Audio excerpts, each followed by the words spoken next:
안녕하세요. 노무법인 창공의 노인농사입니다. 오늘은 많은 사업주분들이 궁금해하시고 또 어려워하시는 산업안전보건교육에 대해서 말씀을 드리려고 합니다. 특히 제가 직접 자문을 드렸던 사례를 중심으로 연구직과 사무직이 혼재된 사업장에서 산업안전교육을 어떻게 적용해야 하는지에 대해서 자세히 설명을 드리겠습니다.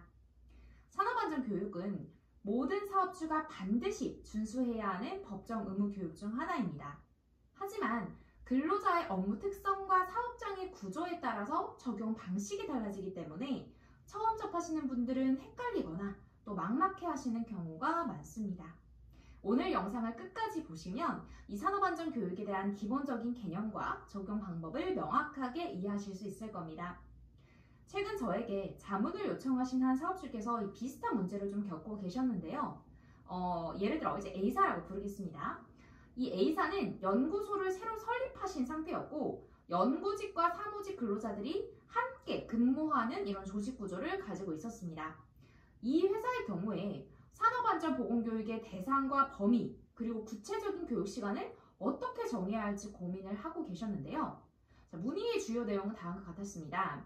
첫 번째, 이 연구직과 사무직이 함께 근무하는 상황에서 모든 직원이 교육 대상인가?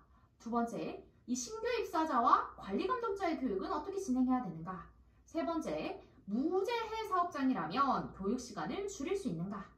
저는 이 질문들에 대해서 A사의 고용보험 업종 코드를 조회하고 안전보건공단의 자료를 바탕으로 법적 의무를 하나씩 확인을 하며 답변을 드렸습니다.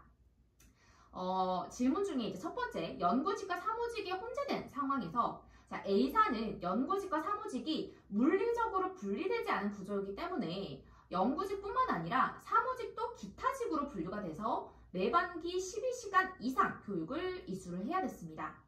만약에 이 연구직과 사무직이 공간적으로 분리가 된 경우라면 사무직은 매반기 6시간, 연구직은 매반기 12시간만 이수하면 되는 상황이었습니다. 이 과정에서 저는 사업주께서 혼란을 겪으실 수 있는 이 사무직과 기타직의 정의를 명확히 설명을 드렸는데요. 사무직은 쉽게 말하면 단순히 회사 운영을 지원하거나 관리하는 역할을 의미하고요. 기타직은 연구직 또는 사무직 외의 직무로서 산업활동에 직접 참여하는 모든 근로자를 포함하게 됩니다.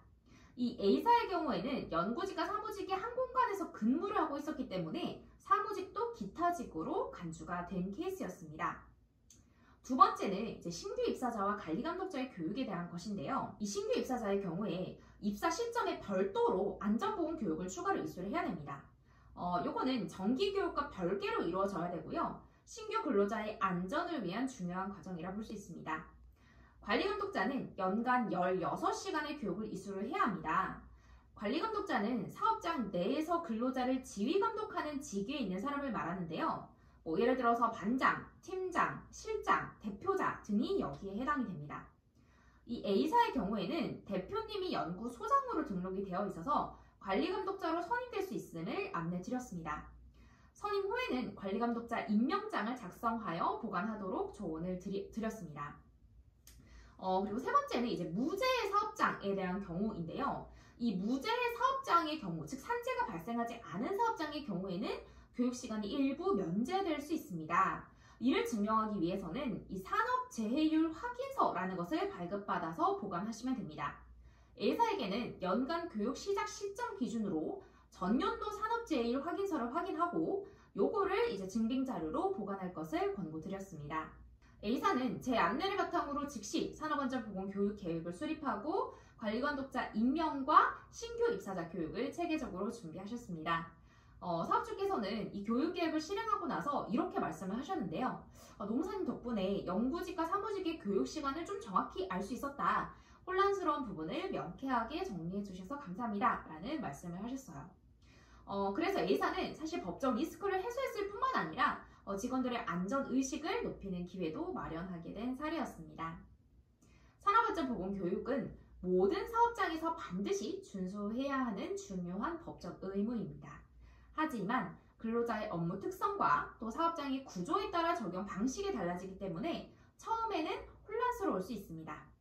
오늘 제가 설명드린 사례가 여러분의 고민을 조금이라도 해결하는 데 도움이 되었으면 좋겠습니다. 혹시 산업안전 교육과 관련해서 추가적인 자문이 필요하시다면 언제든지 저를 찾아주시면 좋겠습니다. 제가 이렇게 영상을 찍는 내용들은 거의 대부분 자문 사례를 바탕으로 이제 찍고 있기 때문에 실질적으로 실무적으로 많이 도움이 될 것이라 생각합니다. 지금까지 농업인 창공의 노인노무사였습니다. 시청해주셔서 감사합니다.